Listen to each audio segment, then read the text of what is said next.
Necesitaba el dinero para ayer, me exigió mi hijo, entregándome la deuda de $300,000 de su esposa como si fuera una simple factura. No me decepciones, mamá, agregó con desdén. Yo solo sonreí, sirviendo más café mientras él revisaba mensajes en su celular. 6 horas después, mi cuenta estaba a cero. Cuando regresaron por la noche para buscar el dinero, encontraron la casa vacía y solo un sobre la mesa. Cuando lo abrieron, palidecieron. Pero antes de continuar, asegúrate de ya estar suscrito al canal y escribe en los comentarios. ¿Desde dónde estás viendo este video? Nos encanta saber hasta dónde están llegando nuestras historias. La campanilla sonó a las 7:30 de la mañana de un martes cualquiera. 3 toques insistentes, como si el mundo se estuviera acabando. Yo ya sabía quién era incluso antes de abrir la puerta. Mi hijo Ricardo solo aparecía sin avisar cuando necesitaba algo. Dejé mi taza de té a medio beber en la mesa de la cocina y caminé lentamente por el pasillo. Por las ventanas de la sala divisé su coche, una camioneta SUV de lujo estacionada de cualquier manera en la entrada. Ricardo había heredado el talento para los negocios de su padre, pero ni una gota de paciencia o consideración. Cuando abrí la puerta, ya estaba con el celular en una mano y un sobre de papel marrón en la otra. Su rostro, siempre tan parecido al de su padre, estaba tenso. «Mamá», dijo, pasando a mi lado sin un abrazo, solo un beso rápido al aire. «Necesitamos hablar». Ricardo fue directo a la cocina como si la casa aún fuera suya, a pesar de haberse mudado hace más de 15 años. Se sentó en mi silla, puso el sobre en la mesa y comenzó a revisar su celular mientras yo lo seguía. «Un café estaría bien», murmuró sin levantar los ojos de la pantalla. Serví el café mecánicamente. 10 años como viuda, y aún servía a los hombres de mi vida como si fuera mi única función. Mientras ponía la taza frente a él, noté cuán tensas parecían sus manos, los nudillos blancos mientras tecleaba. «¿Fernanda está bien? ¿Los niños?», pregunté, refiriéndome a mi nuera y a mis nietos que casi nunca veía. «Están muy bien», respondió Ricardo vagamente. Finalmente guardó el celular y tomó un sorbo de café. «Iré directo al grano, mamá. Tengo un problema». Me senté al otro lado de la mesa. En el reloj de pared, los minutos pasaban lentamente. Fernanda se metió en una situación complicada, continuó, empujándome el sobre. Hizo algunas inversiones que no salieron bien. Abrí el sobre con cuidado. Dentro había estados de cuenta bancarios, notificaciones de cobranza y un documento que parecía un contrato de préstamo con una cifra destacada en rojo, $300,000. Mi corazón se aceleró. Era casi todo el dinero de mi jubilación, más lo que había sobrado de la venta del apartamento en el centro de Monterrey después de que Eduardo falleciera. «Ricardo», comencé, sintiendo la garganta seca, «esto es prácticamente todo lo que tengo». Tomó otro sorbo de café, sus ojos fríos ahora finalmente mirándome. «Mamá, no es como si necesitaras ese dinero. Vives sola en esta casa que ya está pagada. Tus gastos son mínimos. Y por el amor de Dios, tienes 68 años. ¿Para qué lo estás guardando?». Sus palabras me golpearon como una bofetada. La casa era el único bien de valor que me quedaba, y aún así estaba a su nombre. Decisión de Eduardo años atrás para evitar problemas con la herencia. «No es tan simple», argumenté. «Tengo mis medicinas, mis consultas».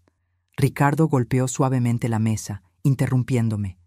«Fernanda invirtió mal, ¿ok? Creyó en alguien que no debía. Si no pagamos esto antes de mañana», respiró hondo, «las cosas se van a poner feas. No son banqueros, mamá. Son personas peligrosas». «¿Qué tipo de personas peligrosas?», pregunté, mi voz casi desapareciendo. «No necesitas saber los detalles», dijo impaciente. «Solo confía en mí. Es un préstamo, ¿cierto? Te lo devuelvo tan pronto como reorganice las finanzas de la empresa». Miré el sobre, el rostro de mi hijo, la puerta que daba al patio trasero donde solía jugar. Ahora era como si un extraño estuviera sentado en mi cocina. «Ya me has pedido préstamos antes, Ricardo. Nunca he visto de vuelta el color de ese dinero». Su rostro se endureció. «Esto es serio, mamá. No es momento para dramas. Se levantó, caminando por la cocina como un animal enjaulado. Soy tu único hijo, tu familia. Siempre dijiste que harías cualquier cosa por mí. Ahí estaba la manipulación que conocía tan bien, la misma que usaba Eduardo, la misma que yo había permitido durante toda mi vida. Necesito pensar, dije en voz baja. No hay tiempo para pensar. Ricardo elevó la voz. Necesito ese dinero en mi cuenta antes de que termine el día. Mañana ya es tarde. Se detuvo detrás de mi silla, poniendo sus manos en mis hombros. Sentí el peso de ellas como cadenas. Mamá, dijo suavizando la voz, sabes que no te lo pediría si no fuera importante. Es por la seguridad de Fernanda, de nuestra familia. Familia, la palabra que siempre funcionaba conmigo, como un encantamiento mágico que me hacía doblegarme, ceder, sacrificar. Está bien, respondí finalmente. Te lo transferiré. El alivio en el rostro de Ricardo fue casi palpable. Sonrió por primera vez desde que llegó, esa sonrisa que me recordaba al niño que fue un día. Gracias, mamá. Sabía que podía contar contigo. Revisó el reloj. Tengo una reunión ahora, pero vuelvo en la noche para cenar y resolver esto, ¿de acuerdo? Asentí con la cabeza, incapaz de hablar. Ricardo tomó la carpeta, me dio un beso rápido en la frente y se dirigió a la puerta. No me decepciones, mamá, agregó antes de salir, como si yo fuera la hija y él el padre. La puerta se cerró de golpe y me quedé sola en la cocina, con su taza de café a medio beber y la certeza de que acababa de cometer un error terrible. Por la ventana vi su coche salir a toda velocidad, esparciendo grava por el jardín que yo había cuidado con tanto cariño. Fue entonces cuando una idea comenzó a formarse en mi mente. Una idea que la vieja Elena jamás consideraría. Tomé el teléfono y marqué un número que no usaba desde hacía mucho tiempo. Marisa, soy Elena. Necesito tu ayuda. Mi amiga llegó en menos de media hora. Marisa y yo nos conocimos en la universidad hace casi 50 años. Ella siguió una carrera como abogada, mientras yo abandoné el curso para casarme con Eduardo. Ella nunca aprobó mis elecciones, pero siempre estuvo cerca, esperando pacientemente que yo abriera los ojos. ¿300,000? Marisa casi se ahoga con el té que le había servido. Elena, eso es una locura. Es todo lo que tienes. Negué con la cabeza, sintiendo el peso de la realidad. No es la primera vez, Marisa. El año pasado fueron 100,000 para expandir el negocio. Antes de eso, 50,000 para resolver un problema con proveedores. Nunca he visto de vuelta ese dinero. Marisa puso la taza en la mesa con fuerza. ¿Y por qué sigues dándole? Elena, siempre fuiste inteligente. ¿Cómo no ves lo que está pasando? La pregunta me golpeó como un puñetazo. ¿Por qué continuaba? ¿Por amor? ¿Por miedo? ¿Por costumbre? Es mi hijo, respondí, la respuesta automática de siempre. Y tú eres su madre, no su banco, replicó Marisa. Eduardo te manipuló durante 30 años y ahora Ricardo sigue los mismos pasos.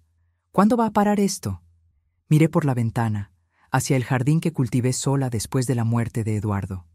Las rosas estaban floreciendo finalmente, después de años intentando hacerlas crecer en un suelo que no era propicio. Como yo, habían persistido contra todo pronóstico. Hoy, respondí, sorprendiéndome a mí misma. Esto para hoy.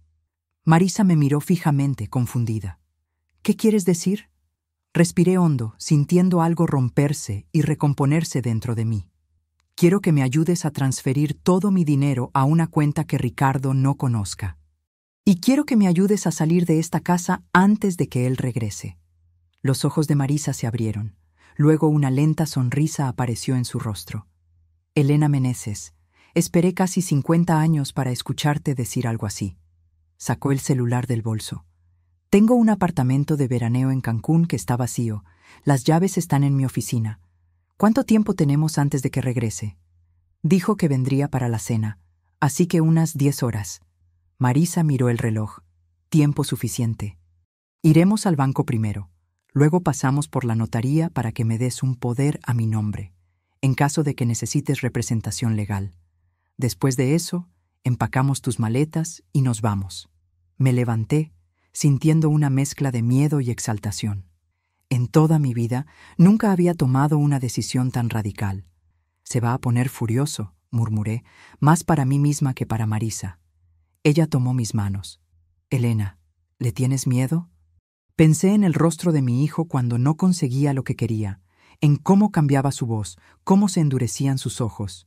Sí, admití, como le tuve miedo a su padre. Entonces es hora de dejar de tener miedo. Marisa apretó mis manos. Vamos a buscar tus cosas. Fui a mi habitación y tomé la maleta que había usado solo 2 veces en los últimos 10 años. Abrí el armario y comencé a seleccionar ropa, pero pronto me di cuenta de que no quería llevar mucho de aquella vida. Solo lo esencial, algunos conjuntos, mis medicamentos, documentos importantes y las pocas joyas que tenían valor sentimental. En el fondo del cajón de la cómoda encontré la cajita de madera donde guardaba el único dinero que Eduardo nunca supo que tenía. Era poco, unos cuantos miles que ahorré vendiendo dulces y bordados a lo largo de los años. Mi secreto, mi pequeña rebelión. Tomé el portarretratos con la foto de mi madre y dudé ante la foto de Ricardo niño. Después de un momento decidí dejarla atrás. Cuando volví a la sala, Marisa estaba al teléfono, organizando todo. El vuelo a Cancún está confirmado para las 3 de la tarde. Aún tenemos tiempo de ir al banco y a la notaría. En el banco, la gerente pareció sorprendida con mi pedido de transferir todo el dinero a una nueva cuenta. Señora Meneses, ¿está segura? Es una cantidad considerable. Absolutamente, respondí, firmando los documentos. Y necesito que esta transacción no aparezca en estados de cuenta enviados a mi dirección residencial. Mientras esperábamos que se procesara la transferencia, Marisa me miró con curiosidad. ¿Qué le vas a dejar a Ricardo? ¿Alguna explicación? Pensé por un momento. Una nota, decidí, y una lección que debería haber aprendido hace mucho tiempo. Cuando volvimos a casa, escribí cuidadosamente en un papel que puse sobre la mesa de la cocina. Quien decepciona soy yo. La venganza es un plato que se sirve frío. Al salir por la puerta con mi maleta, miré la casa que había sido mi prisión durante tantos años. En el jardín, las rosas se balanceaban con la brisa, libres y fuertes, como lo sería yo a partir de ese día. En el taxi camino al aeropuerto, Marisa tomó mi mano. ¿Estás bien? Miré por la ventana, viendo la ciudad pasar rápidamente, llevándose décadas de sumisión. No, respondí honestamente, pero lo estaré. El apartamento de Marisa en Cancún era pequeño, pero acogedor, con vista al mar. La primera noche, sentada en el balcón escuchando las olas, encendí mi celular solo para apagarlo nuevamente cuando vi que había 17 llamadas perdidas de Ricardo. No estaba lista para enfrentarlo. Te encontrará eventualmente, dijo Marisa mientras me servía una copa de vino. Necesitamos un plan a largo plazo. Asentí, sintiéndome extrañamente tranquila. Nunca pensé que tendría el coraje de hacer esto. Siempre supe que lo tenías, Marisa sonrió. Solo necesitabas un empujón. En los días siguientes, mi celular continuó sonando. Ricardo, su esposa Fernanda, incluso mi hermana Claudia, que probablemente había sido reclutada para intentar localizarme. En uno de los mensajes de voz, Ricardo alternaba entre súplicas desesperadas y amenazas veladas. «Mamá, por favor, llámame. Estoy preocupado por ti». Y luego, «No puedes simplemente desaparecer así. La casa está a mi nombre. ¿Recuerdas? Piensa bien en lo que estás haciendo». Una semana después de mi fuga, comencé a reconstruir mi vida. Abrí una cuenta en un nuevo banco, alquilé un pequeño apartamento cerca de la playa y comencé a buscar algo para ocupar mi tiempo. A los 68 años, nunca había trabajado realmente, pero descubrí que mis dulces y bordados tenían mercado en ferias locales de artesanía. Marisa permaneció en Ciudad de México, pero se convirtió en mis ojos y oídos. Fue ella quien me contó sobre la furiosa visita de Ricardo a su oficina. Estaba fuera de sí, relató por teléfono, exigiendo saber dónde estabas, amenazando con demandar, diciendo que no estás mentalmente capaz de tomar decisiones financieras. ¿Y qué le dijiste?, pregunté. Le dije que estabas perfectamente cuerda y que si continuaba con las amenazas, yo presentaría una orden de restricción. Marisa se rió. Se puso rojo como un tomate. Creo que nadie lo había confrontado antes. Al final del primer mes, recibí una carta formal del abogado de Ricardo. Exigía mi regreso inmediato, alegando preocupación por mi salud mental y amenazando con una acción judicial para declararme incapaz.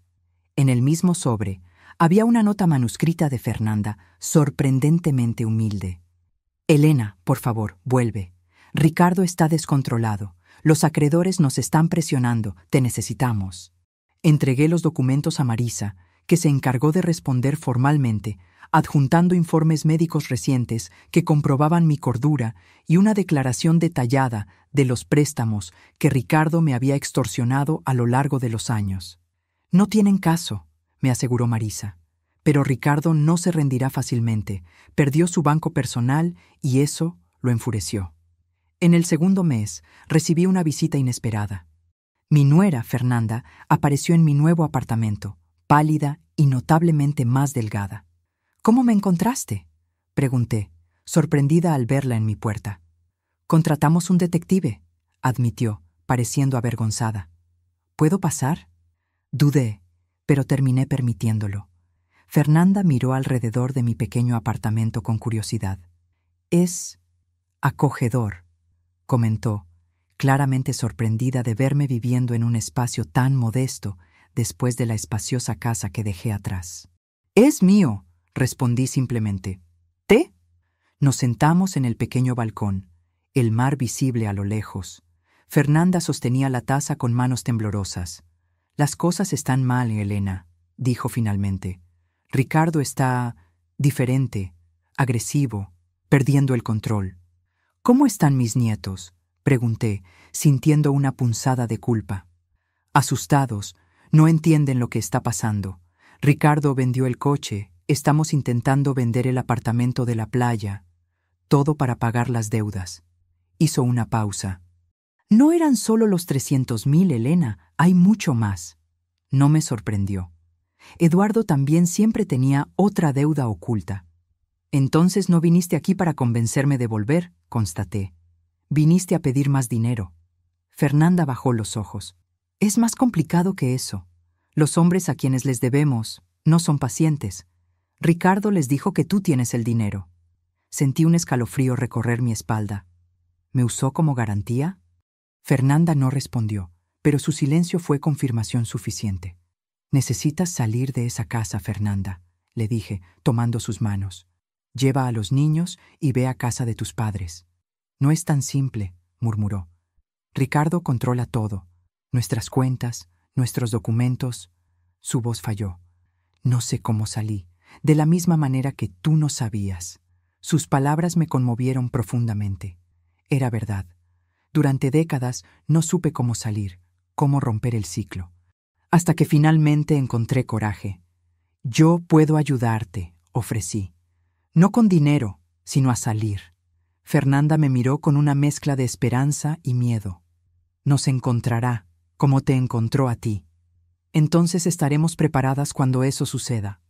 Respondí con una confianza que nunca había sentido antes. «Pero primero necesitamos sacar a ti y a los niños de esa casa». Después de que Fernanda se fue, con un plan trazado y mi nuevo número de teléfono cuidadosamente escondido en su bota, me senté en el balcón, observando el atardecer.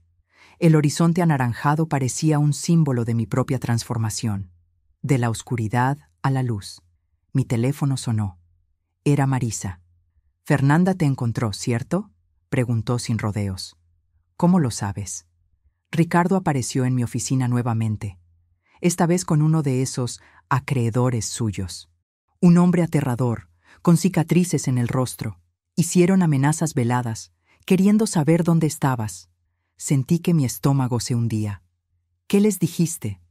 «Dije que si te tocaban un dedo a ti, a mí o a cualquier persona relacionada con este caso, yo me aseguraría de que pasaran el resto de su vida tras las rejas». Marisa hizo una pausa. «Elena, esto se está poniendo peligroso. Ricardo está desesperado». «Lo sé», respondí, observando el último rayo de sol desaparecer en el horizonte. «Y las personas desesperadas hacen cosas desesperadas».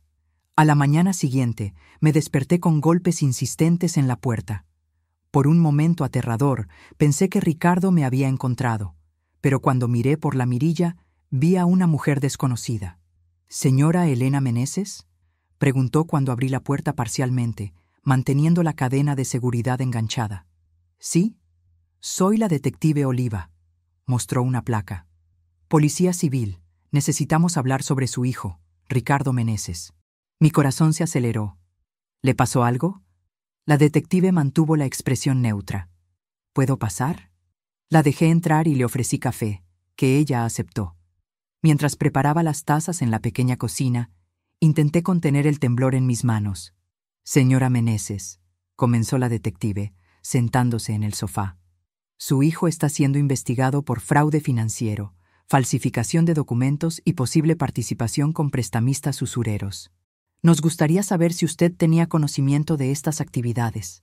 Sentí como si el suelo hubiera desaparecido bajo mis pies. Una parte de mí siempre supo que Ricardo no era honesto en sus negocios, como no lo había sido su padre, pero escuchar las palabras investigación policial lo hacía todo terriblemente real. No, respondí honestamente. Yo sabía que tenía problemas financieros, pero no la extensión o la naturaleza de ellos. La detective anotó algo en su cuaderno.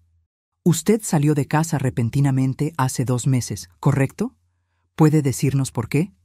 Le conté todo. Los préstamos sucesivos, las manipulaciones, la presión por los 300,000 pesos. La detective escuchó sin interrumpir, solo haciendo anotaciones ocasionales. ¿Él usó su nombre en algún documento? ¿Le pidió que firmara papeles sin explicar de qué se trataban? Pensé por un momento. Hace algunos años, me pidió que firmara algunos documentos para facilitar transferencias financieras en caso de que necesitara ayuda. Dijo que era para mi protección en la vejez. La detective asintió. Encontramos varias transacciones sospechosas en cuentas abiertas a su nombre, señora Meneses. Cuentas que usted probablemente no sabía que existían. Cerré los ojos, sintiendo una ola de náusea. Ricardo no solo me había manipulado, había robado mi identidad. ¿Qué sucede ahora?, pregunté, intentando mantener la compostura. Continuaremos la investigación. Su declaración formal será necesaria en breve. Dudó. Debo advertirle que su hijo probablemente será acusado en las próximas semanas y, considerando las personas con las que se involucró, sería prudente reforzar su seguridad. Después de que la detective se fue, llamé a Marisa, que prometió viajar a Cancún en el próximo vuelo. Siempre supe que Ricardo estaba involucrado en cosas turbias, dijo, pero nunca imaginé que llegaría a este punto. Esa tarde, recibí un mensaje de Fernanda. Descubrió nuestro plan. Estoy encerrada en el cuarto con los niños. Está rompiendo todo. Mi sangre se heló. Llamé inmediatamente a la detective Oliva, que prometió enviar una patrulla a la dirección de Ricardo. Las horas siguientes fueron un borrón de llamadas, mensajes y actualizaciones fragmentadas. Cuando cayó la noche, solo sabía que Fernanda y mis nietos estaban seguros en una casa de apoyo, y que Ricardo había sido detenido para interrogatorio después de resistirse a la intervención policial. Marisa llegó alrededor de las 9 de la noche, encontrándome en el balcón, mirando el mar oscuro. Se sentó a mi lado en silencio por algunos minutos. ¿Cómo te sientes?, preguntó finalmente. Culpable, admití. Si yo no me hubiera ido, tal vez esto no habría sucedido. Marisa negó con la cabeza firmemente. No, Elena. Si no te hubieras ido, estarías hundiéndote junto con él, probablemente siendo usada para más esquemas fraudulentos. Tomó mi mano. Hiciste lo único que podías haber hecho. Te salvaste. Y al hacerlo, probablemente salvaste a Fernanda y a tus nietos también. A la mañana siguiente, el titular del periódico local me dejó sin aliento. Empresario es arrestado por fraude y vínculos con organización criminal. La foto de Ricardo siendo llevado esposado por la policía parecía pertenecer a otra realidad, no a la mía. El teléfono sonó. Era la detective Oliva. Señora Meneses, su hijo está solicitando su presencia en la comisaría. Insiste en hablar solo con usted. Miré a Marisa, que ya había leído la noticia y me observaba con preocupación. No tienes que ir, dijo, después de todo lo que hizo. Sí tengo que ir, interrumpí, sorprendiéndome a mí misma. Necesito mirarlo a los ojos y terminar esto de una vez por todas. La comisaría era un lugar frío e impersonal, con luces fluorescentes que destacaban cada arruga en mi rostro cansado. Ricardo fue llevado a una sala de visitas, esposado y vistiendo un uniforme gris que lo hacía parecer más pequeño, más viejo. Cuando me vio, sus ojos, tan parecidos a los de su padre, se llenaron de lágrimas. «Mamá», dijo, la voz quebrada, «viniste». Me senté frente a él, manteniendo distancia. «Querías verme». «Estoy aquí». Ricardo parecía un animal acorralado, mirando a su alrededor como si buscara una salida. «No entiendes la situación en la que estoy», comenzó, inclinándose hacia adelante. «Esas personas no juegan. Si no pago lo que debo». «No», interrumpí, mi voz sorprendentemente firme. «Tú no entiendes la situación en la que estás. No estoy aquí para darte dinero, Ricardo. Ese tiempo se acabó». Su rostro cambió, la vulnerabilidad dando paso a la rabia. «Me abandonaste cuando más te necesité, tu propia familia. ¿Es eso lo que les vas a decir a tus nietos? ¿Que dejaste que su padre se pudriera en la cárcel?» Respiré hondo, negándome a ser manipulada nuevamente. «Les diré que su padre tomó malas decisiones, al igual que su abuelo, y que yo, finalmente, tomé una decisión correcta». Ricardo golpeó las manos esposadas en la mesa. «La casa está a mi nombre. No tienes nada». «Me tengo a mí misma», respondí levantándome. «Algo que casi pierdo completamente por culpa de hombres como tú y tu padre». Caminé hasta la puerta, luego me detuve y me giré. «Fernanda y los niños están seguros. Tendrán una oportunidad de empezar de nuevo, lejos de ti». Hice una pausa. «Y yo también». Mientras salía de la comisaría, sentí como si un peso enorme hubiera sido retirado de mis hombros. El sol de Cancún brillaba intensamente, casi cegador después de la iluminación artificial de la comisaría. Marisa me esperaba en el coche. «¿Cómo te fue?», preguntó preocupada. Miré una última vez el edificio grisáceo donde dejé a mi hijo y décadas de sumisión. «Liberador», respondí, y por primera vez en mucho tiempo sonreí una sonrisa verdadera. 6 meses pasaron desde mi fuga y el arresto de Ricardo. El invierno llegó a Cancún, trayendo vientos fuertes y mar agitado. Mi pequeño apartamento ahora parecía verdaderamente un hogar, con mis plantas en el balcón y los bordados coloridos que vendía en la feria local adornando las paredes. Fernanda y mis nietos, Lucas de 8 años y Mariana de 6, se habían mudado a una ciudad en el interior de Jalisco, cerca de su familia. Hablamos semanalmente por videollamada, una tecnología que aprendí a dominar con la ayuda de Marisa. Los niños se estaban adaptando bien a la nueva vida, aunque aún preguntaban por su padre ocasionalmente. «Abuela, ¿cuándo podemos visitarte?», preguntó Lucas durante nuestra última conversación. «En las vacaciones de julio», prometí. «Vamos a construir castillos de arena y a buscar conchas en la playa». La imagen de Fernanda apareció en la pantalla, sonriendo tímidamente. Parecía más saludable ahora, con las mejillas más llenas y la mirada más tranquila. «¿De verdad nos estás invitando, Elena?» «Claro que sí. Mi apartamento es pequeño, pero cabemos todos. Será bueno tener la risa de los niños por aquí». Después de la llamada, me quedé sentada en el balcón, observando las olas furiosas romper en la playa. El juicio de Ricardo estaba programado para el próximo mes. Las acusaciones eran graves: fraude, falsificación, uso de documentos falsos, asociación con organización criminal. Marisa estimaba una sentencia de al menos 10 años. Yo había accedido a testificar no por venganza, sino por justicia, para mí, para Fernanda y para todos los demás que Ricardo había engañado a lo largo de los años. El teléfono sonó, sacándome de mis pensamientos. Era un número que no reconocí. Elena Meneses, una voz masculina, desconocida. «Sí, ¿quién habla?» «Aquí es Rodrigo Méndez, abogado de su hijo». Sentí un apretón en el pecho. En los últimos meses, Ricardo había cambiado de abogado varias veces, cada uno prometiendo milagros jurídicos que nunca se materializaban. «¿Qué puedo hacer por usted?» Ricardo quisiera proponer un acuerdo. Tiene información sobre operaciones mayores que pueden interesar al Ministerio Público a cambio de una reducción de pena, pero necesita su ayuda. Respiré hondo, ya imaginando a dónde iría a parar aquello. ¿Qué tipo de ayuda? Financiera, naturalmente. Para cubrir los honorarios del equipo jurídico especializado. 200,000 pesos. Casi me río. Era increíble la audacia. Señor Méndez, ya no tengo esa cantidad. E incluso si la tuviera, no la usaría de esa manera. Señora Elena, su tono se endureció. Su hijo se enfrenta a más de 10 años de prisión. Como madre, interrumpí. Ya hice lo que pude por décadas. Ahora Ricardo necesita enfrentar las consecuencias de sus propias acciones. Hubo un silencio prolongado al otro lado de la línea.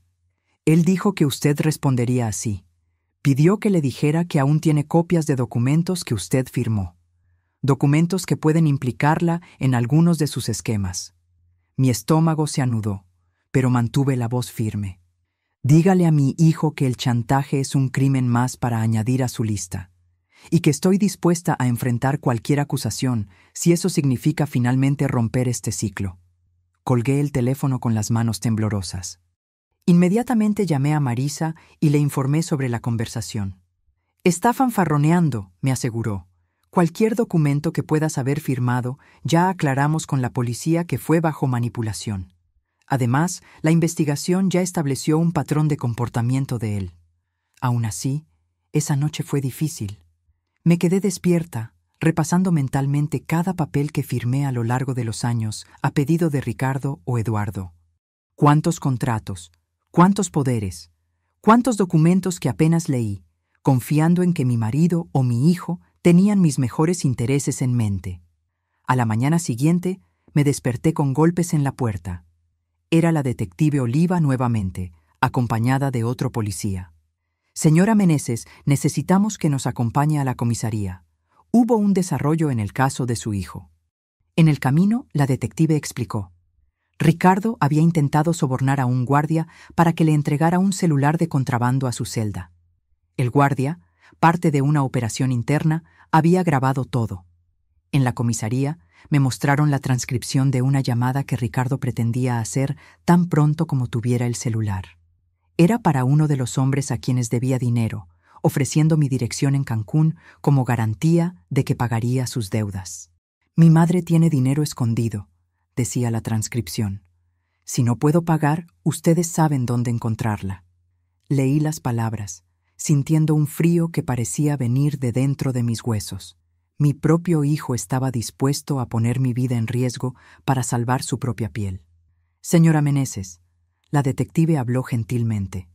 Considerando estas nuevas evidencias, estamos ofreciendo protección policial temporal y sugerimos fuertemente que considere cambiar de domicilio una vez más.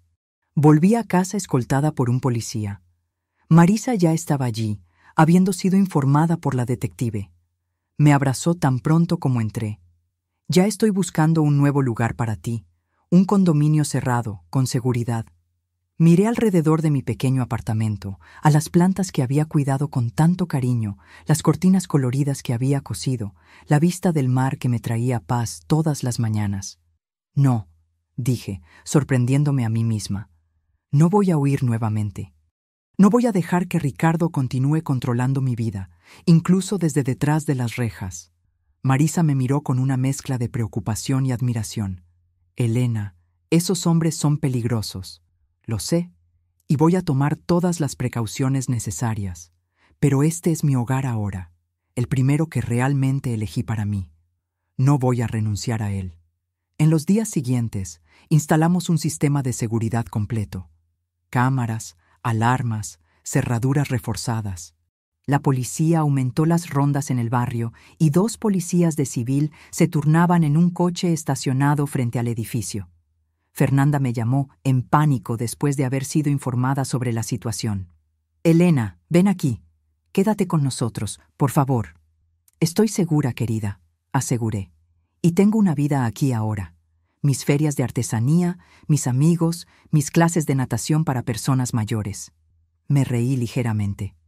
A los 68 años, finalmente descubrí quién soy cuando no estoy cuidando de hombres ingratos. Una semana después, cuando el pánico inicial había disminuido, recibí un sobre oficial. Era una citación para testificar en el juicio de Ricardo, programado para dentro de 2 semanas. Marisa, que se había quedado en Cancún conmigo, revisó el documento. ¿Estás lista para esto? Enfrentarlo en el tribunal no será fácil. Miré por la ventana, hacia el mar que se había convertido en mi confidente. Estoy lista. El tribunal era un edificio imponente en el centro de Ciudad de México. Volví a la ciudad por primera vez desde mi fuga, sintiendo una extraña desconexión con las calles que habían sido mi hogar por décadas. Marisa conducía, mientras yo observaba el paisaje urbano pasar por la ventana. ¿Nerviosa?, preguntó cuando estacionamos. Curiosamente, no, respondí. Siento como si estuviera cerrando un capítulo. Finalmente. En la sala del tribunal, me senté junto a Marisa en la primera fila. La fiscal, una mujer de mediana edad con ojos astutos, vino a saludarnos antes del inicio de la sesión. Señora Meneses, su testimonio será crucial hoy.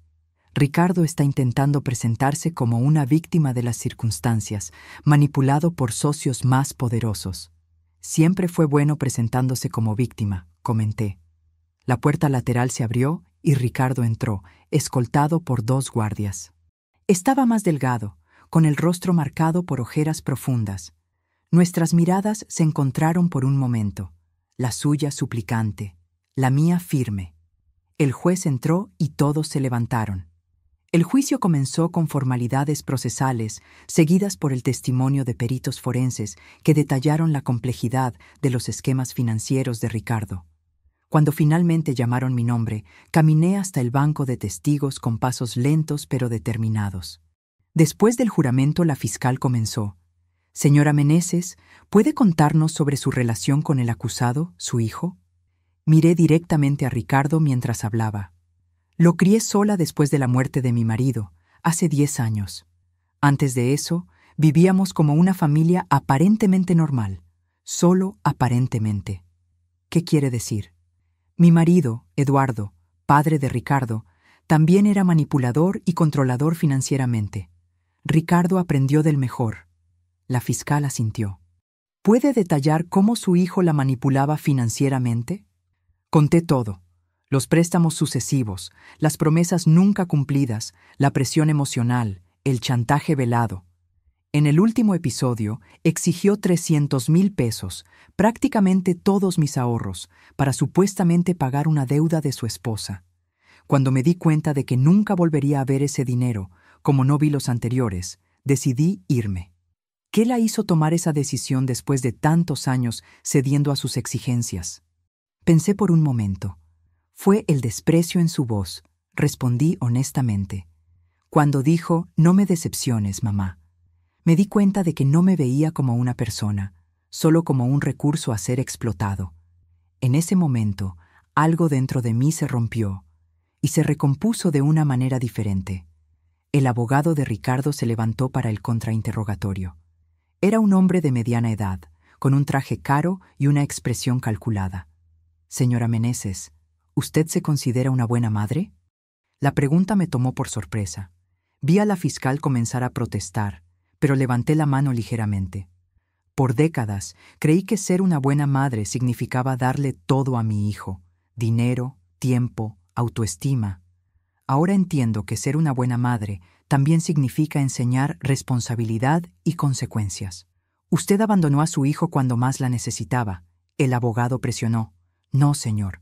Yo dejé de posibilitar comportamientos destructivos. Hay una gran diferencia. ¿Y qué hay de las amenazas que su hijo supuestamente hizo contra usted? ¿No le parece conveniente que estas alegaciones surjan justamente cuando él está a punto de proponer un acuerdo con el Ministerio Público? Mantuve la calma, a pesar de la insinuación. Las grabaciones hablan por sí solas. Y no me parece conveniente que mi propio hijo haya ofrecido mi dirección a criminales como garantía para sus deudas. Me parece trágico. Cuando finalmente fui dispensada, volví a mi lugar sintiendo las piernas temblorosas. Marisa apretó mi mano en silencio. El juicio continuó con otros testimonios. Empleados de Ricardo, clientes perjudicados, incluso Fernanda, que describió años de mentiras y manipulación. Durante todo el tiempo, observé a Ricardo poniéndose cada vez más agitado, susurrando furiosamente con su abogado. Al final del día, cuando el juez anunció un receso hasta la mañana siguiente, Ricardo me miró una última vez antes de ser llevado. Ya no había súplica en sus ojos, solo un odio frío que me hizo estremecer. En el hotel esa noche no pude dormir. La expresión de Ricardo me acosaba. Era la misma expresión que Eduardo tenía cuando no conseguía lo que quería. Una mezcla de rabia y cálculo, como si estuviera planeando su próximo movimiento. Por la mañana, volvimos al tribunal para escuchar las alegaciones finales. La fiscal presentó un caso contundente, detallando años de fraudes y manipulaciones. El abogado de Ricardo intentó pintarlo como un hombre de negocios en dificultades que cometió errores, pero no crímenes intencionales.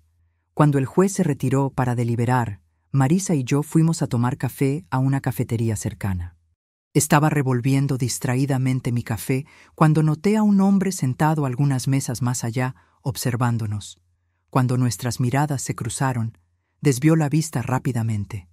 «Marisa», susurré, «aquel hombre nos está observando». Ella miró discretamente. «Debe ser un reportero. El caso ganó cierta atención de los medios locales». Pero algo en la postura del hombre, en la forma en que evitaba el contacto visual mientras claramente nos monitoreaba, me alarmó. «Volvamos al tribunal», sugerí. Al salir, noté que el hombre también se levantó. En el camino de regreso, mantuvo distancia, pero continuó siguiéndonos. En el tribunal, mencioné el incidente a uno de los policías, que prometió estar atento. La sesión se reanudó con el juez regresando para anunciar su decisión. En el caso del Estado contra Ricardo Eduardo Meneses, este tribunal lo considera culpable de todas las acusaciones. Una ola de alivio me recorrió, seguida inmediatamente por una profunda tristeza. Mi hijo, el niño que un día acuné en mis brazos, ahora era oficialmente un criminal condenado. El juez continuó, detallando la sentencia. 12 años de prisión, con posibilidad de progresión después de 4 años, además de multas y restituciones a los perjudicados. Ricardo permaneció impasible durante la lectura de la sentencia. Cuando los guardias se acercaron para llevárselo, se giró en mi dirección. «Esto no ha terminado», dijo lo suficientemente alto para que yo lo oyera. «Te vas a arrepentir». Mientras salíamos del tribunal, noté nuevamente al mismo hombre observando de lejos. Esta vez lo señalé directamente al policía que nos acompañaba. El hombre se dio cuenta y desapareció rápidamente entre la multitud. «Necesitamos volver a Cancún hoy mismo», le dije a Marisa mientras caminábamos hacia el coche. «No me siento segura aquí». En la semana siguiente al juicio, intenté retomar mi rutina en Cancún. La protección policial se había reducido a rondas periódicas, ya que las amenazas de Ricardo parecían menos viables ahora que estaba condenado y bajo vigilancia constante. Una tarde, mientras volvía de la feria donde vendía mis bordados, noté un coche desconocido estacionado cerca de mi edificio. Algo en el vehículo me alertó. Tal vez el hecho de que los cristales eran demasiado oscuros, o que estaba estratégicamente posicionado con vista a la entrada del edificio. En lugar de entrar en el edificio, pasé de largo y llamé a la detective Oliva. «Puede que no sea nada», admitió ella, «pero no cuesta nada verificar. Quédese en un lugar público mientras enviamos a alguien». Entré en un café cercano y esperé, observando por la ventana. 20 minutos después, una patrulla se acercó al coche sospechoso. 2 hombres salieron rápidamente e intentaron alejarse, pero fueron interceptados por los policías. Mi teléfono sonó. Era la detective. «Señora Meneses, atrapamos a 2 individuos con historial criminal. Estaban con armas no registradas y su dirección anotada en un papel». Sentí un escalofrío recorrer mi espalda. ¿Los socios de Ricardo? Probablemente. Los estamos interrogando ahora. ¿Usted tiene algún lugar seguro donde pueda quedarse por algunos días? Llamé a Marisa inmediatamente. Su respuesta fue rápida y decisiva. «Voy a buscarte en 1 hora. Iremos a mi casa de playa en Playa del Carmen. Nadie sabe sobre ella». Volví a mi apartamento escoltada por policías para recoger algunas pertenencias esenciales.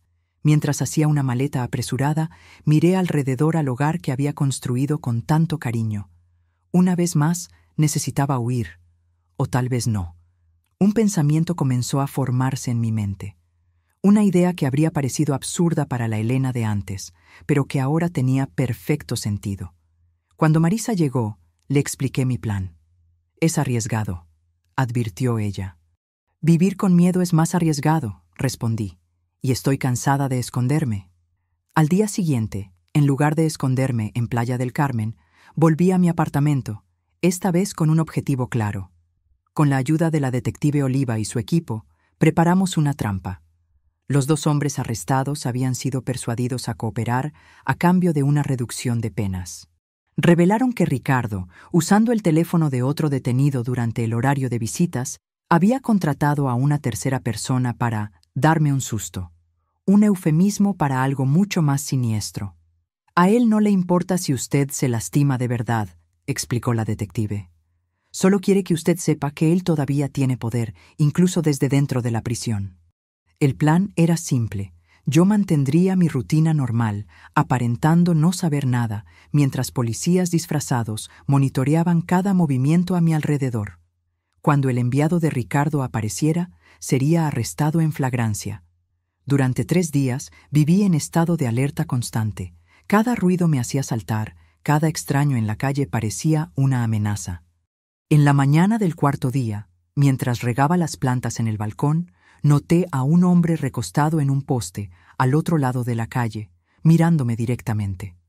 Nuestras miradas se cruzaron brevemente antes de que entrara en el apartamento y le hiciera una señal a la policía disfrazada de empleada doméstica que estaba limpiando mi sala.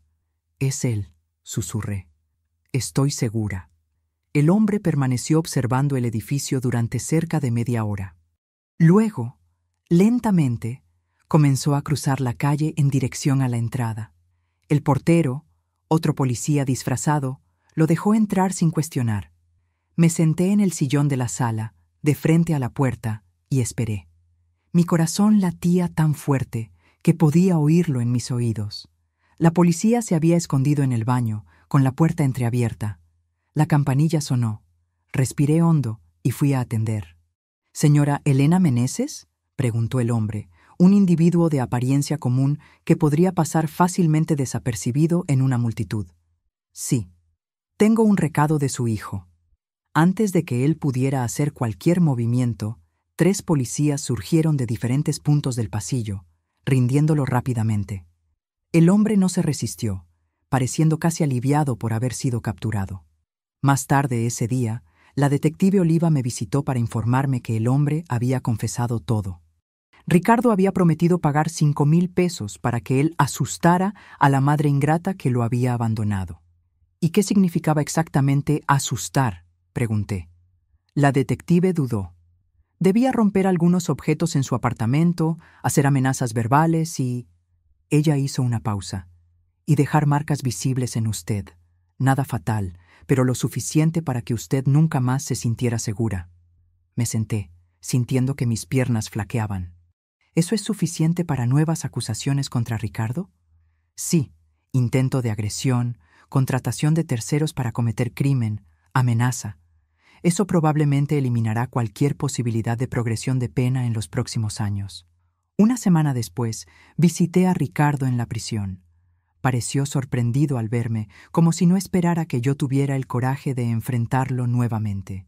«Vine a decir adiós, Ricardo», dije cuando nos sentamos frente a frente, separados por un vidrio. «¿Adiós?». Él frunció el ceño. «Sí. La persona que intentaste asustar confesó todo. Vas a enfrentar nuevas acusaciones y probablemente pasarás mucho más tiempo aquí de lo que imaginabas». Hice una pausa. «Pero no vine aquí por eso. Vine para decir que estoy siguiendo adelante con mi vida». Ricardo rió amargamente. «¿Qué vida? Tienes 68 años, mamá. Estás sola». «Estoy libre», corregí. «Y descubrí que nunca es tarde para empezar de nuevo». «Sabes, yo siempre me definí como esposa de Eduardo o madre de Ricardo. Ahora estoy descubriendo quién es Elena». Él me miró con una mezcla de desprecio y confusión. «¿Y quién es Elena?». Sonreí genuinamente. «Una mujer que finalmente aprendió a valorarse. Una mujer que ya no tiene miedo». Ricardo golpeó el vidrio, frustrado. Tú piensas que se acabó, pero no se acabó. Voy a salir un día. Cuando ese día llegue, si llega, estaré preparada. Me levanté. Adiós, Ricardo. Mientras caminaba para salir del presidio, sentí una ligereza que no experimentaba desde hacía décadas. El cielo estaba particularmente azul ese día. El aire parecía más dulce. Marisa me esperaba en el coche. ¿Cómo te fue? Liberador, respondí. Realmente liberador. Un año pasó desde mi fuga. El otoño llegó a Cancún, pintando los árboles de rojo y naranja.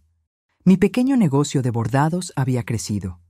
Ahora yo tenía 3 alumnas, mujeres mayores como yo, que venían toda semana para aprender y principalmente conversar. Fernanda y los niños me habían visitado 2 veces. Lucas y Mariana llenaron mi apartamento con sus risas y energía, construyendo castillos de arena en la playa y recolectando conchas que ahora decoraban mi balcón. Fernanda estaba trabajando como profesora en la nueva ciudad, lentamente reconstruyendo su confianza. Ricardo había sido condenado por 3 años más debido al intento de intimidación. Las noticias sobre él llegaban ocasionalmente a través de la detective Oliva, que se había convertido en una amiga. Por lo que sabíamos, él estaba quieto, tal vez finalmente aceptando su situación. En una tarde de sábado, mientras volvía de la feria de artesanía, encontré a una mujer esperando en la puerta de mi edificio. Debía tener unos 50 años, cabellos canosos y un rostro que me parecía vagamente familiar. ¿Elena Meneses?, preguntó cuando me acerqué. ¿Sí? Mi nombre es Cristina, Cristina Almeida. Ella dudó. Fui casada con Eduardo antes de usted. Me quedé sin palabras. Eduardo había mencionado un matrimonio anterior solo vagamente, diciendo que la exesposa era desequilibrada y obsesionada con el dinero. Ironías que ahora yo podía apreciar. ¿Le gustaría pasar?, ofrecí finalmente. Sentadas en mi pequeña sala, con 2 tazas de té entre nosotras, Cristina explicó el motivo de su visita. Vi la noticia sobre Ricardo en el periódico, sobre cómo él la manipuló financieramente por años. Ella respiró hondo. Eduardo hizo lo mismo conmigo. Y cuando leí sobre usted, me di cuenta de que necesitaba encontrarla. Para cerrar un ciclo, tal vez. ¿Cómo me encontró? No fue difícil. Su historia se esparció entre grupos de apoyo a mujeres que sufrieron abuso financiero. Usted se convirtió en una especie de símbolo de resistencia. No pude contener mi sorpresa. ¿Yo? ¿Un símbolo? Cristina sonrió. Una mujer de casi 70 años que dejó todo atrás y comenzó de nuevo, enfrentando a su propio hijo en el tribunal. Sí, Elena. Usted inspiró a muchas de nosotras. Hablamos por horas. Cristina contó cómo Eduardo la había aislado de su familia, controlado cada centavo, hecho que ella se sintiera incompetente para lidiar con el dinero. Cómo, cuando finalmente consiguió divorciarse, él la dejó prácticamente sin nada, para luego casarse conmigo. Una historia que parecía hacer eco de mi propia vida. Cuando él murió, continuó ella, sentí una mezcla extraña de alivio y rabia. Alivio porque él ya no podía manipular a nadie. Rabia porque nunca hubo justicia. Él nunca tuvo que enfrentar lo que hizo. Entiendo perfectamente, dije. Por mucho tiempo, culpé solo a Ricardo por sus actos. Pero ahora veo que Eduardo plantó aquellas semillas. Nuestro hijo solo siguió el ejemplo que vio en casa. El ciclo continúa, murmuró Cristina. A menos que alguien lo rompa. Al final de la tarde, intercambié contactos con Cristina y prometí mantener el contacto. Después de que ella se fue, me quedé en el balcón, observando el atardecer y reflexionando sobre nuestra conversación. Eduardo y Ricardo, padre e hijo. Ambos ahora fuera de mi vida, uno por la muerte, otro por la prisión. Ambos dejando cicatrices que yo aún estaba aprendiendo a curar. Esa noche, escribí en mi diario. Un hábito que había adquirido recientemente. Las palabras fluyeron fácilmente. Hoy, a mis 69 años, me di cuenta de que pasé la mayor parte de mi vida intentando ser lo que los demás querían que yo fuera. Esposa dedicada, madre abnegada, banco particular, siempre disponible, siempre cediendo, siempre con miedo de desagradar. Ahora, finalmente, Estoy aprendiendo a ser y descubriendo que Elena es más fuerte, más valiente y más capaz de lo que jamás imaginé. El dinero que Ricardo me extorsionó a lo largo de los años, no puedo recuperarlo. Los años que pasé en un matrimonio sofocante con Eduardo, no puedo tenerlos de vuelta. Pero el tiempo que me queda, este es solo mío, para vivir como yo elija, sin miedo, sin manipulación, sin arrepentimientos. Al día siguiente, recibí un correo electrónico de Cristina. Había hablado con otras mujeres que pasaron por situaciones similares y sugerían formar un grupo de apoyo. Acepté inmediatamente. Nuestra primera reunión fue en un café cerca de la playa. Éramos 5 mujeres, todas con historias de control financiero y emocional por parte de maridos, hijos, hermanos. Compartimos nuestras experiencias, nuestros dolores, nuestras pequeñas y grandes victorias.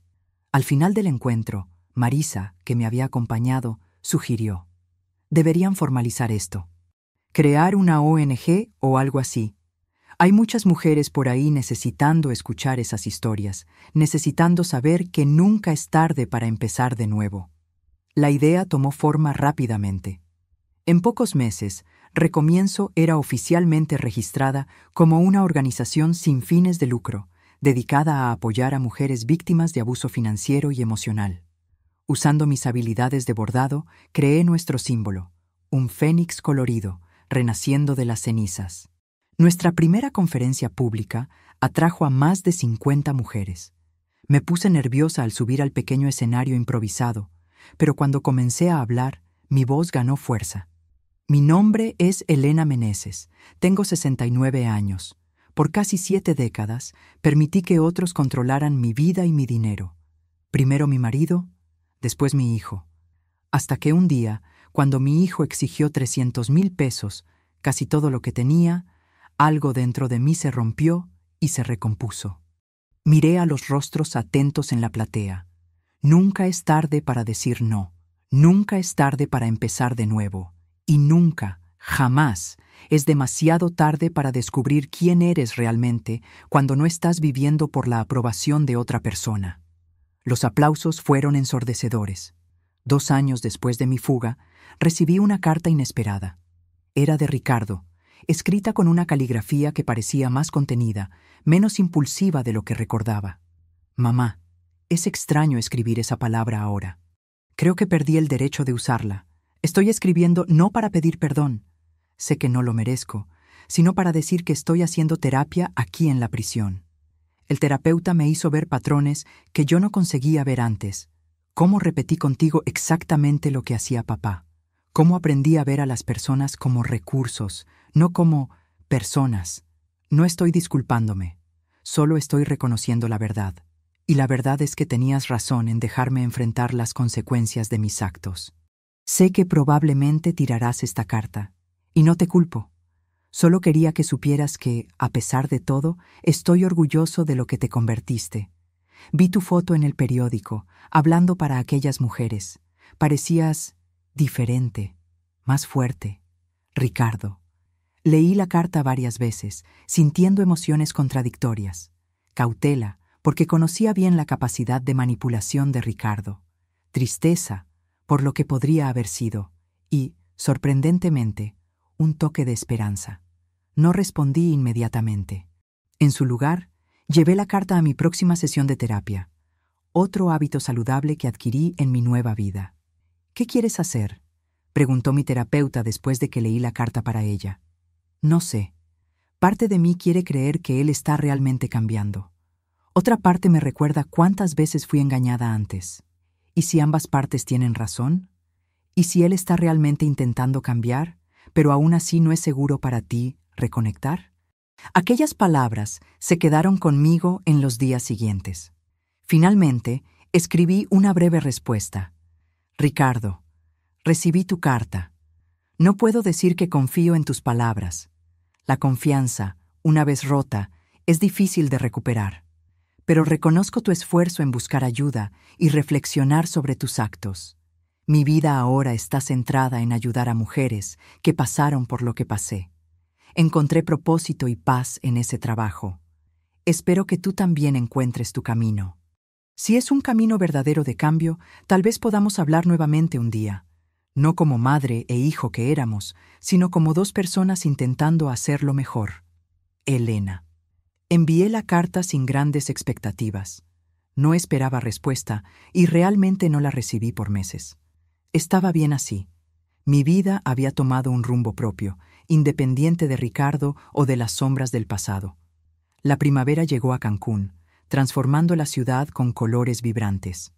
Nuestra organización Recomienzo había crecido, ahora con una pequeña oficina en el centro de la ciudad y voluntarios dedicados. 2 veces por semana ofrecíamos talleres gratuitos de educación financiera, algo que yo misma tuve que aprender desde cero a los 68 años. Fernanda se había convertido en una colaboradora frecuente, compartiendo su propia jornada de recuperación financiera y emocional. Mis tardes de sábado estaban reservadas para mis nietos, que ahora venían regularmente a visitarme. Lucas, con casi 10 años, adoraba pescar en el muelle cercano a mi apartamento. Mariana, a los 8, había desarrollado interés por mis bordados. Abuela, me preguntó una tarde mientras trabajábamos juntas en una pieza. ¿Eres feliz ahora? La pregunta me tomó por sorpresa. Dejé de bordar y miré a mi nieta. Sus ojos curiosos, su rostro inocente. Sí, querida, respondí sinceramente. Más feliz de lo que jamás fui. ¿Incluso sin el abuelo y papá? Elegí mis palabras con cuidado. A veces, Mariana, necesitamos alejarnos de las personas que amamos para encontrarnos a nosotras mismas. Eso no significa que dejamos de amarlas. Significa solo que necesitamos amarnos a nosotras mismas también. Ella pareció considerar mis palabras, sus pequeñas cejas unidas en concentración. Como cuando necesito estar sola en mi cuarto a veces, incluso gustándome jugar con Lucas. Sonreí admirando su sabiduría infantil. Exactamente así. En junio de aquel año, recibí una llamada inesperada. Era la detective Oliva. Señora Meneses, estoy llamando para informarle que su hijo será transferido al régimen semiabierto el próximo mes. La noticia me tomó desprevenida. Creí que con las acusaciones adicionales, ha demostrado buen comportamiento, completó programas de rehabilitación y sus abogados consiguieron una revisión de pena. Todavía tendrá restricciones severas, pero podrá trabajar durante el día. Agradecí la información y colgué, sintiendo una inquietud que no experimentaba desde hacía mucho tiempo. Ricardo estaría parcialmente libre. ¿Qué significaría eso para mí, para Fernanda, para los niños? Llamé a Marisa inmediatamente. ¿Crees que necesito preocuparme?, pregunté después de relatar la noticia. Marisa, siempre práctica, respondió: Vamos a aumentar la seguridad de tu apartamento, solo por precaución. Pero, honestamente, Elena, dudo que intente algo. Tendría mucho que perder. Una semana después, recibí otra carta de Ricardo. Diferente de la anterior, esta era formal, casi distante. Elena, estoy siendo transferido al régimen semiabierto el próximo mes. Quería que lo supieras por mí, no por terceros. Trabajaré en un proyecto de reforestación durante el día y regresaré a la prisión por la noche y los fines de semana. No tengo intención de buscarte o de interferir de ninguna manera en tu vida. Aprendí mis lecciones de la manera más difícil. El terapeuta aquí dice que respetar límites es el primer paso para relaciones saludables. Estoy intentando practicar eso. También quería que supieras que me he estado correspondiendo con Fernanda sobre los niños. Ella accedió a dejarme escribirles cartas, bajo su supervisión. Tal vez, un día, pueda verlos de nuevo, cuando ella sienta que es seguro. Ricardo. La ausencia del término mamá al inicio y al final de la carta no pasó desapercibida. Él estaba realmente intentando establecer una nueva dinámica, respetando que nuestra relación anterior estaba irrevocablemente rota. Compartí la carta con Fernanda en nuestra próxima videollamada. Ella confirmó que estaba, de hecho, permitiendo que Ricardo escribiera a los niños. Los terapeutas de ellos creen que es importante no demonizar al padre completamente, explicó. Y sus cartas han sido diferentes. Él pregunta sobre sus intereses, no intenta manipular, no hace promesas vacías. ¿Crees que él realmente cambió?, pregunté. Fernanda se encogió de hombros. Tal vez aprendió a ser más sutil, por eso todo es supervisado. Hizo una pausa. ¿Vas a responder a esta carta? Reflexioné por un momento. Creo que sí. Establecer que estoy consciente de la situación y que mis fronteras permanecen intactas. Mi respuesta fue breve. Ricardo, gracias por informarme sobre tu transferencia. Te deseo bien en esta nueva etapa. Me alegra saber que estás en contacto supervisado con tus hijos. Ellos merecen un padre presente, si ese padre puede ser saludable y positivo en sus vidas. Como dije antes, encontré mi camino. Espero sinceramente que tú también encuentres el tuyo. Elena. Julio llegó con un calor intenso. En un miércoles particularmente bochornoso, recibí una llamada inesperada. Señora Elena, aquí es Sofía, del Centro de Rehabilitación Penitenciaria. Tenemos una situación con su hijo, Ricardo Meneses. Mi corazón se aceleró. ¿Él está bien? Físicamente sí, pero hubo un incidente en el lugar de trabajo hoy. Él tuvo una discusión con otro detenido y, bueno, se negó a tomar represalias cuando fue provocado. De hecho, se alejó y buscó a un supervisor. El problema es que eso lo marca como objetivo para otros detenidos, y estamos preocupados por su seguridad. ¿Qué tiene que ver eso conmigo?, pregunté, confundida. Ricardo solicitó transferencia a otro proyecto, idealmente uno donde él pueda trabajar solo o con supervisión directa. Tenemos una vacante en un programa de rehabilitación urbana, restaurando una plaza pública cerca de su barrio. Pero necesitamos su aprobación, dado el historial entre ustedes. Me quedé en silencio por un momento, procesando la situación.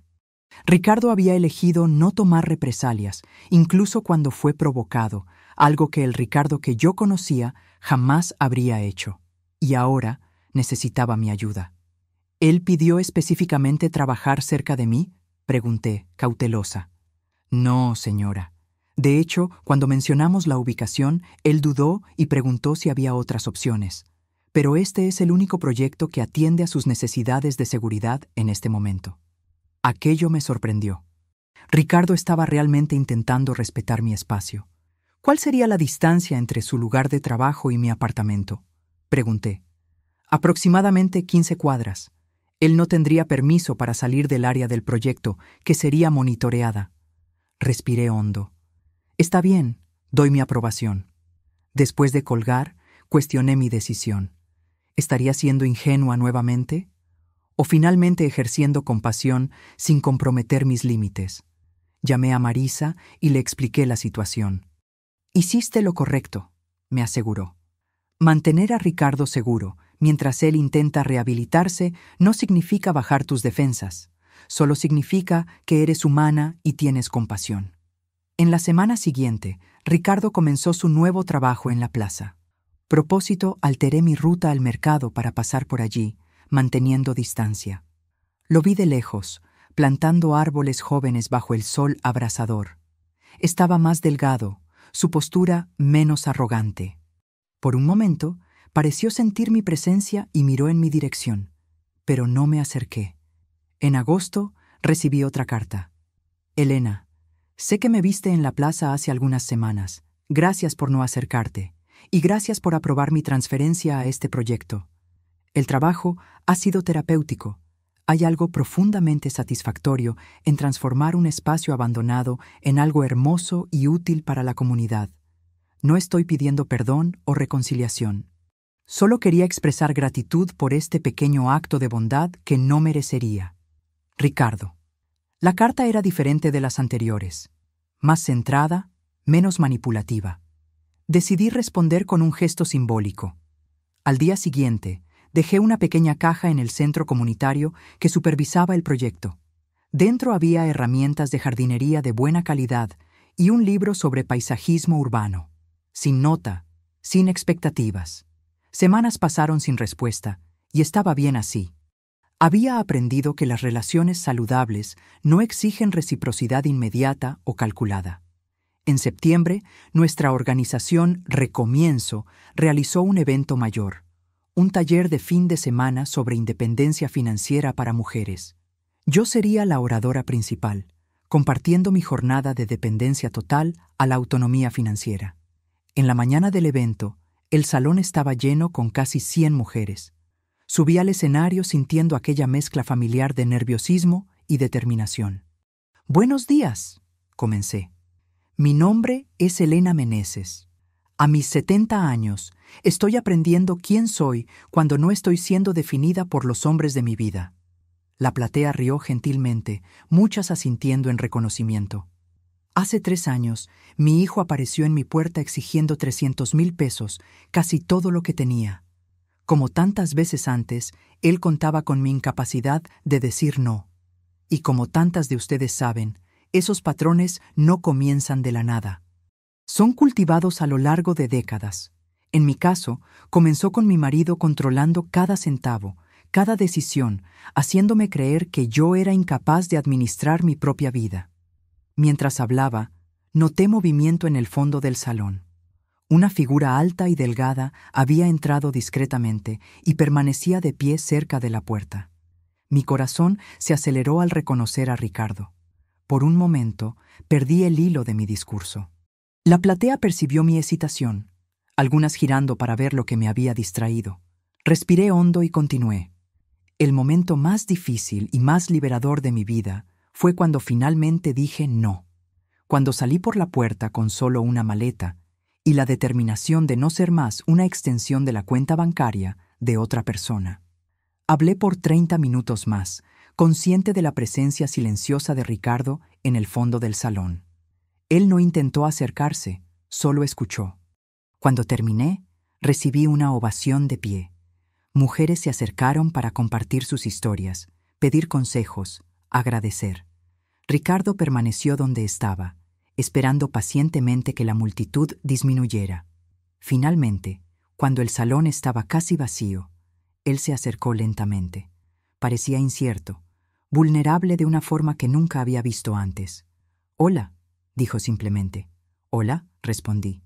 «Tu discurso fue poderoso y doloroso de escuchar». Hizo una pausa. «Gracias por las herramientas de jardinería». Nos quedamos en un silencio extraño, dos personas que un día fueron tan cercanas, ahora prácticamente extrañas. «¿Cómo supiste del evento?», pregunté finalmente. «Fernanda lo mencionó en una carta. Pedí permiso especial para venir, solo para escuchar». Asentí, notando cómo él respetaba los límites, pidiendo permiso en lugar de presumir derechos. «¿Estás bien?», pregunté, genuinamente curiosa. «Estoy diferente», respondió después de un momento de reflexión. «Aprendiendo a vivir con las consecuencias de mis elecciones, aprendiendo a existir sin manipular o controlar». Él encontró mis ojos. «Es más difícil de lo que imaginé». «Generalmente lo es», concordé. Ricardo miró el reloj. «Necesito volver. Tengo solo 2 horas de permiso». Dudó, entonces agregó.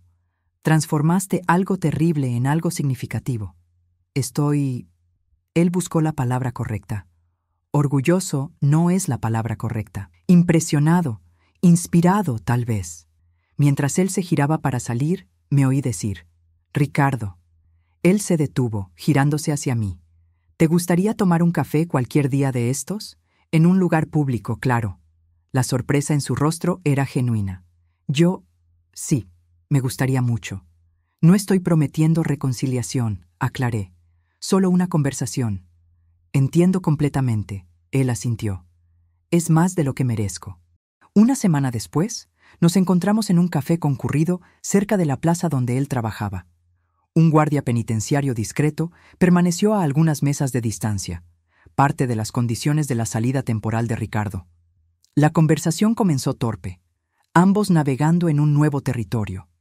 Ya no éramos madre e hijo en el sentido tradicional, sino 2 adultos intentando encontrar un nuevo tipo de conexión. «¿Cómo están tus nietos?», preguntó después de pedir café. «Bien. Lucas está fascinado con astronomía últimamente. Mariana está aprendiendo a tocar la flauta». Ricardo sonrió levemente. «Ellos siempre hablan de ellos en las cartas. Fernanda me envió algunas fotos recientes». Tomé un sorbo de café, reuniendo coraje para la pregunta que me molestaba. «Ricardo, ¿qué pasó? ¿Cuándo comenzaste a ver a las personas solo como recursos a ser explotados. Él miró por la ventana por un largo momento, su perfil recordándome tanto al de su padre que sentí un escalofrío. Creo que siempre fue así, respondió finalmente. Desde niño observé cómo papá te trataba, cómo él conseguía lo que quería. Parecía eficiente. Hizo una pausa. En la escuela, en la universidad, en los negocios, manipular personas funcionaba, hasta que ya no funcionó más. ¿Y ahora?, pregunté. Ahora estoy aprendiendo que la eficiencia no lo es todo, que las relaciones reales exigen reciprocidad, no explotación. Él me miró directamente, que las personas no son medios para un fin. Conversamos por casi una hora. No hubo grandes revelaciones o reconciliaciones dramáticas, solo dos adultos compartiendo experiencias honestamente, tal vez por primera vez. Cuando nos despedimos, Ricardo preguntó, ¿podemos hacer esto de nuevo algún día? Tal vez, respondí, un paso a la vez. En la mañana siguiente, mientras caminaba por la playa con Marisa, reflexioné sobre el encuentro. ¿Crees que él realmente cambió?, preguntó mi amiga. Creo que está intentando, respondí honestamente. Y eso ya es más de lo que Eduardo jamás hizo. ¿Y tú? ¿Estás lista para perdonar? Observé las olas rompiendo en la arena, su ritmo eterno de destrucción y renovación. El perdón no es algo que das de una vez, dije finalmente. Es una práctica diaria. Estoy aprendiendo a perdonar, a él y a mí misma por permitir tanto por tanto tiempo. Esa tarde, sentada en el balcón de mi pequeño apartamento, escribí en mi diario: hoy, a mis 70 años, estoy aprendiendo que la vida raramente ofrece finales perfectos. No hay garantías de que Ricardo realmente cambió, o que continuará en ese camino. No hay certeza de que yo misma no caiga en viejos patrones en momentos de debilidad. Pero tal vez la vida no se trata de finales perfectos. Tal vez se trata de empezar de nuevo, cuantas veces sea necesario. De romper ciclos tóxicos, incluso cuando parece imposible. De creer que podemos ser más que nuestros peores momentos o nuestros errores más dolorosos. El dinero que Ricardo exigió aquella mañana hace 3 años fue el precio de mi liberación. Un precio alto, pero infinitamente menor que el costo de permanecer atrapada en una vida que no era realmente mía. Hoy no soy rica financieramente. Vivo modestamente. Gano lo suficiente vendiendo mis bordados y con pequeños ahorros. Pero soy inmensamente rica de otras formas. En amistades genuinas, en propósito, en paz interior. En coraje que no sabía que poseía. Y si hay una lección que me gustaría dejar para mis nietas, para todas las mujeres que encuentro a través del recomienzo, es esta. Nunca es demasiado tarde para decir no. Nunca es demasiado tarde para redescubrir quién eres cuando no estás viviendo para agradar a los demás. Nunca es demasiado tarde para comenzar de nuevo. A mis 70 años, no estoy terminando mi historia. Solo estoy comenzando a escribir los capítulos más auténticos. Cerré el diario y observé el atardecer pintar el cielo en tonos de naranja y morado. Mañana sería otro día de trabajo en la organización, otra oportunidad de transformar mi dolor en propósito, mi experiencia en orientación para otras. La campanilla sonó. Era Marisa con una botella de vino. Para celebrar, dijo entrando. ¿Qué estamos celebrando? 3 años desde que dijiste no, 3 años de libertad. Sonreímos y brindamos bajo el cielo del atardecer. Por el coraje, propuse. Por Elena, Marisa corrigió, finalmente viviendo su propia vida. Ahora, si te gustó esta historia, haz clic en suscribirse y dime en los comentarios qué parte te dejó boquiabierto. Y no olvides hacerte miembro para tener acceso a videos exclusivos que no publico aquí. Te espero allí.